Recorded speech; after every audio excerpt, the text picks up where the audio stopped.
Welcome. Thank you to everyone present tonight, especially Madeira faculty, Mr. Kennedy, Mr. Matsudo, Mr. Kramer, parents, grandparents, and most importantly, the class of 2016. Tonight is the time when our grade comes together and recognizes one another. It is arguably the most important event of senior year, but 15 years ago, this was not the case.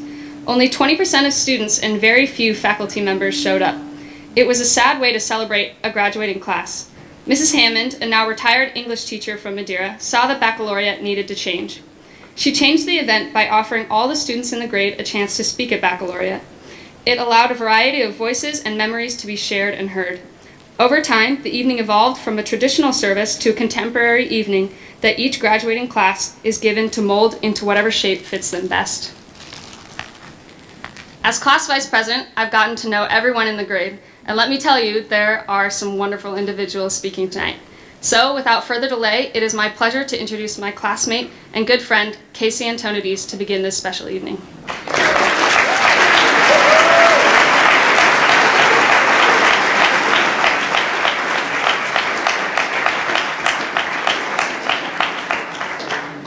Hey everyone. Hey Dad. Thank you, Anna. Now, I left Madeira in the middle of 3rd grade. I moved 4 hours away to a town in northern Ohio called Madeira. I thought this was the last I would ever see of Madeira, but little did I know, some of the most important years of my life would take place here, just 6 years later. At the end of my 8th grade year, I moved from Madeira. My family spent that summer living nomadic lives, living with various family members because we had no home. Then we finally settled in a hotel in Blue Ash while we waited for our house to be finished. I remember the night of August 15th, 2012 very clearly. I was up until 3 a.m., unbelievably anxious about my next day, the first day of high school. Even though I only got 4 hours of sleep, it felt like I had just downed a dozen 5-hour energies. Now, as most of you know, my hands sweat uncontrollably. Now, imagine the sweatiest you've ever felt my hands. Now imagine that 10 times worse. That's how bad it was that day. Luckily, no one high-fived me or shook my hand that day, or else I may not be saying the things I'm about to say. Anyways, I woke up very energized and exhausted. I slipped on my J's and my best cargos. I looked in the mirror and thought, gosh, I look spectacular. There's no way they won't like me. I arrived at common time in Mr. Kitchen's class. I knew no one except for the 2 people whom I've been communicating with. One was Tony Pape, my best friend since childhood, a brother from another mother, one could say. The other was someone I barely knew. He then walked through the door, grinning in his Madeira baseball shirt. A young Aaron Aponitis stood before me, not a stray of hair to be found on his face. He made his way toward me, and then held out his hand for me to shake. I offered a fist bump because of the oceans that were my hands. I positioned my hands so that he would hit my middle knuckle of my finger, so it was like... Nailed it, I thought. What's up, man? He said excitedly. Not ready for this, I replied. We both laughed and sat down as Mr. Kitchen started explaining high school to us. Lunch rolled around quickly, and Aaron led me to the cafeteria. We got our lunch, and Aaron pointed to our future seats. There were 2 seats open at a table full of boys. We arrived at the table, and Aaron said, I'll introduce you to the guys. I gazed at this table of weirdos.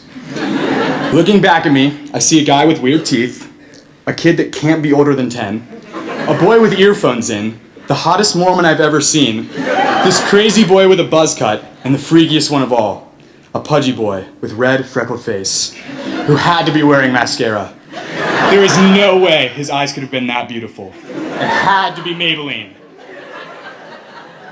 I looked at their shorts. Crap, where are the extra pockets? I felt like an outcast with my extra pockets, but they let me sit anyway. They started talking about sports. Darn it, I thought.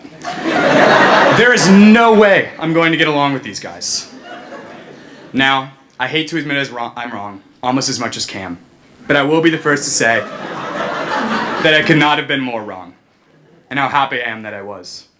These guys have had such an impact on my life, each and every one of them. I've spent just about every day with them for the past 4 years. Every day. That's so much time spent together. That's not friendship. That's brotherhood. And I consider these boys my brothers. And I know that we will stay lifelong friends because a bond like ours does not fade. These friendships could not have been possible without the outgoingness and kindness of such an awesome town. From the second I saw Aaron walk through that door, I always felt welcome, as if I'd never left. Everyone was so kind and willing to be friends, and I know fellow students have also experienced this kind of warmth. I'm so thankful that I moved to such a warm community. We have all affected one another, and tonight we are going to hear stories from different perspectives of different people. Tonight, we will hear how this town and everyone in it made us who we are. You'll hear about the relationships we've built and the great education we've earned here. Tonight, you'll hear how we cannot be more proud to call Madeira home. Thank you.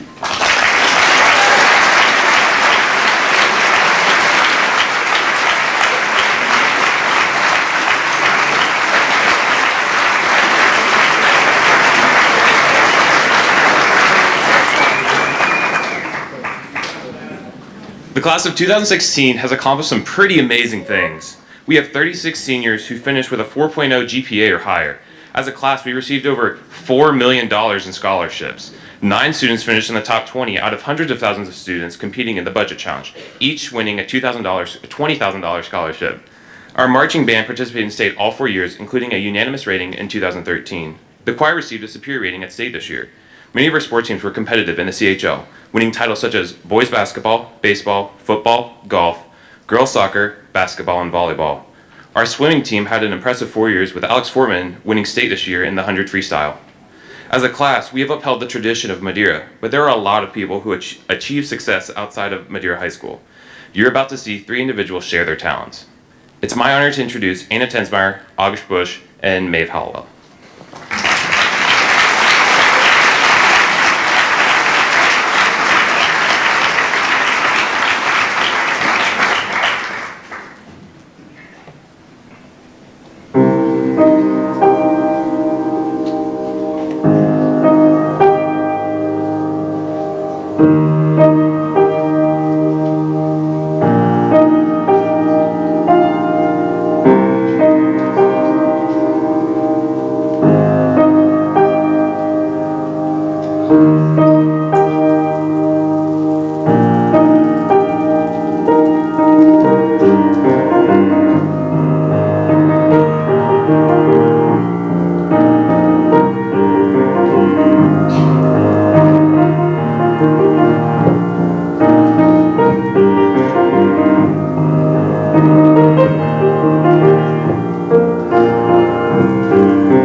Now my charms are all o'erthrown, and what strength I have's mine own, which is most faint.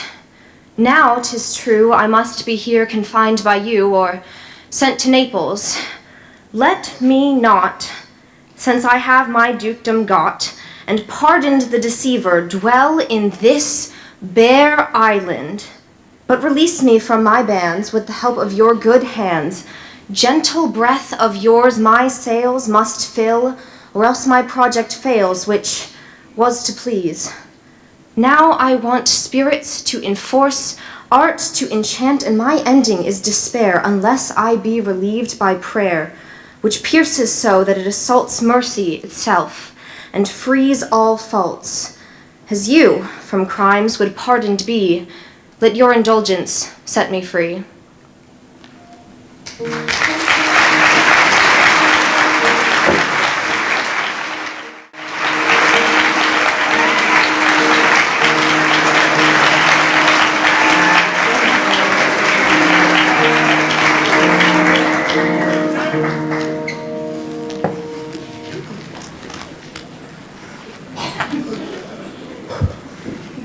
Since I was 7 years old, I was never around for the summer.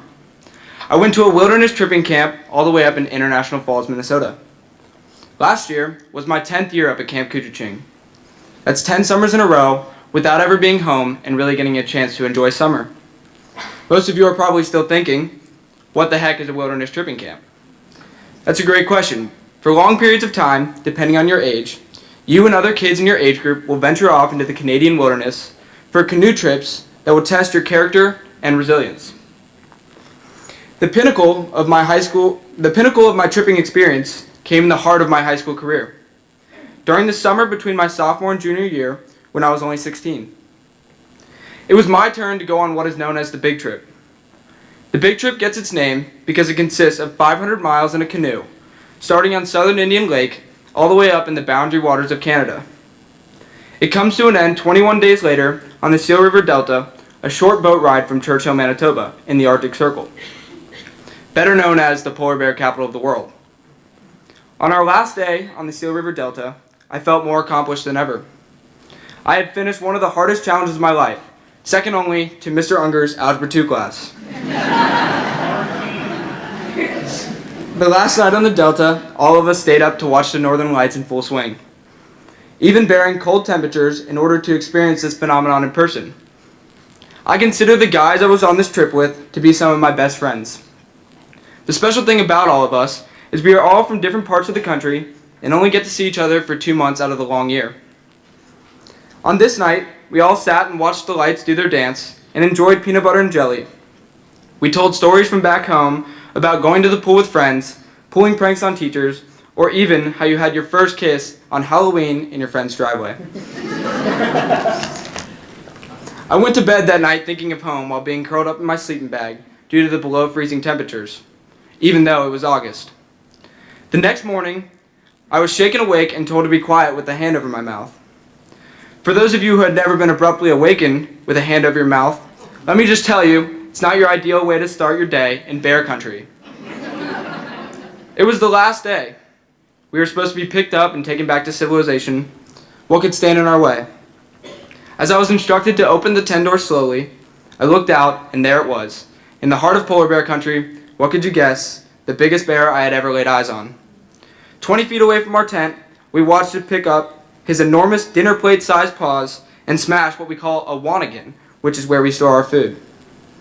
All of us sitting there, watching in awe, fear, and amazement, I accidentally coughed. I've never been more frightened than I was in that moment, especially when this 9-foot-tall white beast got up on its hind legs and stared me down with its dark black eyes. I suddenly realized how small I am in this world compared to this gigantic beast. If you really wanted any part of me, I would not be up on this stage in front of you tonight. Thankfully, he only wanted part of our tuna mac and cheese and walked off proudly with his prize, leaving us to recover from the scare he had given us and clean up his mess. We were all pretty frazzled with the situation and what we had witnessed. On the trip, we saw plenty of polar bears, as well as seals, Arctic wolves, and even a massive bull moose. After my trip and camp session came to an end, I returned to Madeira for the end of my summer. I may have gotten an extra hug more, but after a couple minutes of greetings, life in Madeira just returned to normal. With our high school careers coming to an end in the next few days, We will all eventually end up in different places and schools across the country. And sooner or later, we are all going to come face to face with our own polar bears. They will scare us and appear intimidating, but we will survive, knowing that Madeira High School has given us the strength, the training, and the knowledge to survive and overcome all obstacles. And even more importantly, we will know that we will always have Madeira to come home to, a place that represents stability, where we can get a hug and watch everything fall back into the way it's supposed to be. We will always be able to return to Madeira because Madeira will always be our home. Thank you.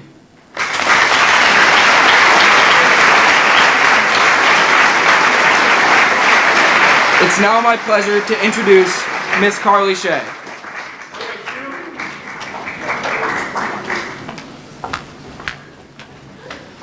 Thank you, Henry. I'm going to start off by telling you about third grade Carly. In the summer going into third grade, I broke my arm and was in a cast for most of the summer and into the beginning of the school year. When I broke my arm, I really wasn't able to write with my right hand, so I needed help a lot of the time. We were working one day and I needed some help, and Mrs. Gentili couldn't see me, so I yelled across the room, "Mom, can you help me?" This made me get a little red and embarrassed that I just called a teacher mom, but at Madeira, teachers make this perfectly okay. When you're at school, you're so loved by your teachers, and you can tell that they truly do care about you. Things like this happen all the time to teachers, and they're perfectly okay with it because they truly do become your second mom or dad. Teachers make you feel like you're right at home when you're at Madeira, and I think this is something that makes Madeira very special. Any teacher is willing to stay after school to work with you for extra help. Mr. Korn comes in early every Friday to work with his AP Calculus students before a test or quiz. Mrs. Jordan is working at all hours of the night to help students win the budget challenge. Miss Mickelson is willing to answer any of our business law questions, no matter how crazy they are. Mr. Kitchen is checking over tons of college essays for seniors. Mr. Hartley, Mrs. Flick, Mrs. Hugentilber are making sure that March Madness is the highlight of middle school, and Mrs. Gentili is making it perfectly okay to call a teacher mom. Madeira is lucky to have such an amazing teaching staff that is always there for you and helping you grow and succeed for the future. Teachers, I can't thank you enough for caring about us and helping us grow to the students we've become today. Teachers are an important part of this community, but parents are also incredibly supportive. The parents in Madeira do so much for their students, and most of the time, we don't even know half the things they're doing. Parents like Mrs. Booth and Mrs. Mitchell are planning after prom. Parents are running the PTO. Parents are collecting and setting up senior boards. Parents are organizing senior treats. Parents are volunteering to go on field trips. Parents are taking us on endless college visits. Parents are planning team dinners, and this list doesn't even include what they do outside of school. I have a special person in my life who serves in the community.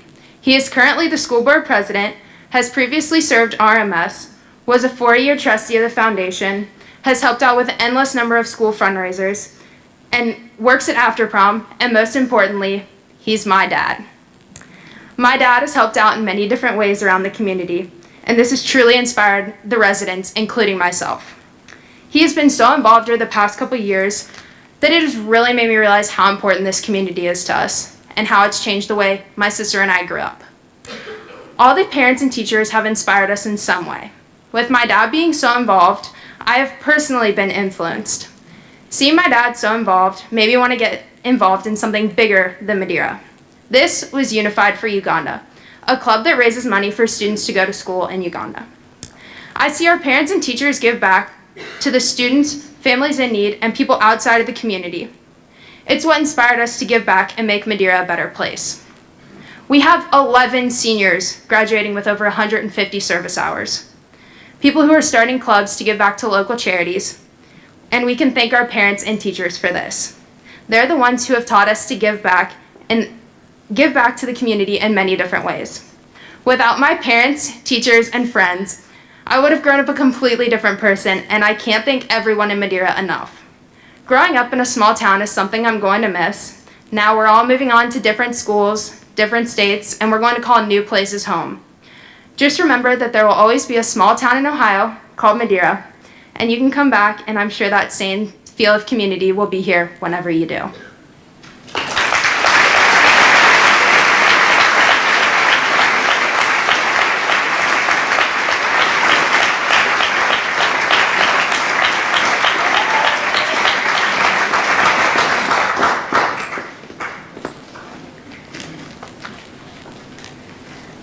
If you were to ask any student here what their most difficult class in high school was, I can almost guarantee you would get a strong majority that agrees on chemistry.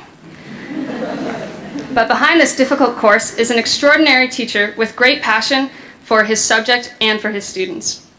Mr. Becker has been teaching for 15 years, 10 of which have been here at Madeira, where he has taught chemistry, forensics, and both environmental and physical science. But he has taught me and all of his students so much more than this. He has taught us to always be wary of the F word, Fahrenheit.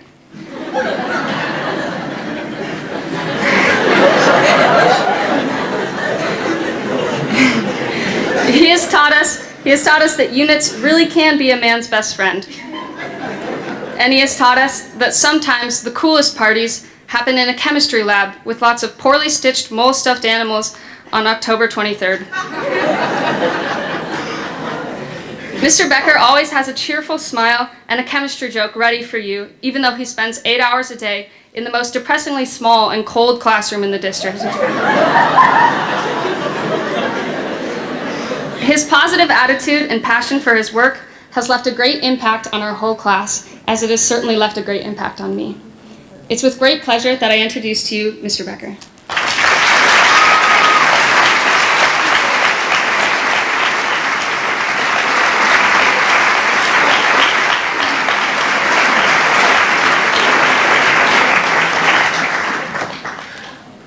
Thank you, Anna. That was perfect.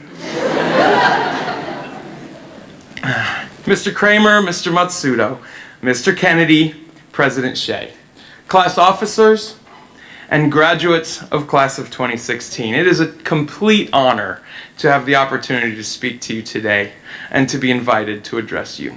So thank you. 25 years ago, in 1991, I was in the same position that you are in today. I couldn't wait to graduate high school and never look back. I had one plan. I was going to be a famous chemist. It's totally true. I was going to follow in those footsteps of Antoine Lavoisier. You knew I'd stick that in. Antoine Lavoisier, the funnest name to say. Ernest Rutherford, Dmitri Mendeleev, Niels Bohr, and Josiah Gibbs. I was going to be in the textbook, not teaching from the textbook. I was planning to be a famous chemist, make lots of money, and of course, listen to all my rap music. It's true. It's true. I was a huge rap fan. I knew them all. In fact, I was even in a rap group. Totally true. Totally true. Also true, we never recorded, which is really a good thing for me today. Life is changing very fast for you right now. And that's why it's a great time to reflect on what's important to you as you transition to the next course of life. And this has got me thinking a lot about where I was 25 years ago. What was important to me at the time, and really what, as the older, as the oldest person addressing you folks tonight, including my esteemed colleague, Mr. Bolarski, hailed a Pitt. So thank you for seniors have taste. Invite the 2 Pitt grads here. But I feel like I want to share some wisdom that I kind of wish I had at this stage in my life. So I'd like to address the things that were important to me at the time and what I learned from them. What was important to me was all external. It was an external manifestation of what made me important. As a chemist, I was going to do some amazing things. I was going to have a great chemical breakthrough, and I would never use the word Fahrenheit, and neither would anybody else. In the process, I would earn all sorts of money. I was going to get all sorts of admiration, and of course, have the biggest rap music collection ever. But those external goals weren't met quickly, and my understanding of who I was suffered. If my accomplishments weren't great, and I wasn't revolutionary, somehow that meant I was unimportant. And that was my big problem. It turns out when we measure our own importance based on external accomplishments, there's this devastating trap that we can fall into. The consequences can be really dire. We can treat people ragefully. We can act out. We can be abusive. And we can act out toward people we know, people in our circles, our teachers, our bosses, our coworkers, our classmates. We can also act out toward people online, people we've never even met before. All of a sudden, we're name-calling, we're using slander, we're using terrible language. Some people become suicidal when they base their value in their accomplishments, and their accomplishments don't work the way they want them to. They can participate in destructive behaviors like drugs and alcohol. We were exposed to that this year with the Hold Space Assembly. If you recall, we had two brothers, and one was always measuring himself by the accomplishments of the other, and he just wasn't measuring up, and so he chose to drown his sorrows using very destructive habits, which almost killed him. This is one natural path of anyone who defines their own values based on external things. So, I wish at your age I had a better understanding that it's not your accomplishments that make you valuable. Your value, everyone's value, is greater than your beliefs, than where you're going to college, than what your chosen field may be, than how many times you change your chosen field, than what paycheck you're going to earn, than where you're going to live, and then how you talk. When we consider the value of people for the persons they are rather than any of those measurables, it changes how we think about ourselves and how we think about others. First, it means we're valuable just for being who we are. I was awakened to this even in a new way this past year. Some of you know I faced the hardest challenge I've ever faced in my life. And I really found that I needed you in ways I've never actually needed students before. I lost my mom this last fall. She was a powerful influence on my life, and I miss her dearly every day. I've never felt pain like that ever before. And in the midst of this, you rose up and served me in ways that were immeasurable to me. Some of you spoke to me in kind words, wrote me notes. Some of you dialed back a little bit your goofy behaviors of trying to distract me. And let there be no doubt, there are some real goofy behaviors in this class.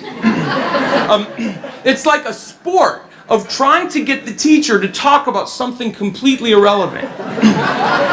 And you're really good at it. I'm going to throw out two quick examples, and I can't make this up, I'm not this creative. One, I was asked to describe what really does make Dmitry Mendeleev more significant than Michael Jordan. And the other has something to do with a planetary orb of humans and the amount of heat that they can be released. All right, we'll leave it at that. But here's the thing. Even those behaviors were really put in check, at least for a day or two, to give me space to breathe. Some of you simply accepted my plans for the day, regardless of how disorganized I seemed, regardless of how quickly they may have been put together. You did it without complaining. You compliantly accepted whatever it was I told you to do, put your best effort in, even when you weren't getting my best effort. So thank you. These kind gestures affirm a lot of things within me. Among them simply is that I've grown to need you. This year, being around you really became my sanctuary, my place of retreat from the pain of the loss I'd experienced. I needed you, and I needed everybody in the school. And folks just rallied around me. I was helped by being around you because you're you, not because of the grades you were getting. Trust me, it's okay what grade you got in chemistry. All right. You're not measured by that, okay? Every year I get to meet 100 new wonderful people, and then we get to work together to reach toward a common goal. And then I get to see you grow into the young men and women that you are today, and that's just a real joy. In the meantime, we get to know each other. We leave our unique impression on each other and on the lives that we live. You're valuable to me, and I'll miss you when you're gone. You've touched me, challenged me, and encouraged me more than you can know. It's not just you who's special, though. The thing is, everybody is valuable beyond their accomplishments. Some people aren't going to be as successful as maybe you feel like you are. That's okay. Their value rises in something far deeper than their accomplishments as well. So here's my challenge. Treat everybody in your contact circle with the respect and care that they deserve as a person. Carly, you spoke it very, very well. This can be a difficult challenge, and it takes the courage to rise above your societal pulls, but it's doable, and you have the character to do it. I've grown from that dreamy, rapping kid of 25 years ago. Life has given me good and bad, as it will all of us. I decided to trade my goals of scientific greatness in order to spend my days with 15 to 18-year-old kids and watch them learn, grow, deal with struggles, and overcome them. Some would say I'm crazy, and some days I think they're right. But I've never regretted that choice because it's how I met you. I'm a man of faith. The value of every person is rooted in the teachings of my faith. However, no matter your belief system, when you accept the value of people outside their accomplishments, it transforms your outlook and your approach to every circumstance. So be proud of this milestone accomplishment of graduating from Madeira High School, but remember, you're way more than a high school diploma. Congratulations, class of 2016, and thank you for being you.